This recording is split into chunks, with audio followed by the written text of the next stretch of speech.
अरे ये क्या हुआ? बाइक फिर से खराब। अब हम फंस गए यहाँ। पता नहीं यार, अचानक से ही रुक गई। चलो, पास में एक गैरेज दिख रहा है, वहाँ चलो। क्या हुआ भाई, बाइक में प्रॉब्लम है क्या? हाँ भैया, अचानक से चलना बंद हो गई। अरे भाई, ये तो इंजन ऑयल का मसला है।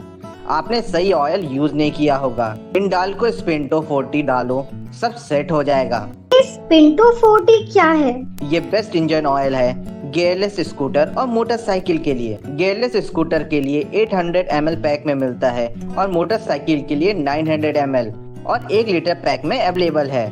स्मूथ राइड देगी, इंजन को क्लीन रखेगा और बाइक की लाइफ भी बढ़ाएगा। अच्छा, तो ये डालने से बाइक ठीक हो जाएगी?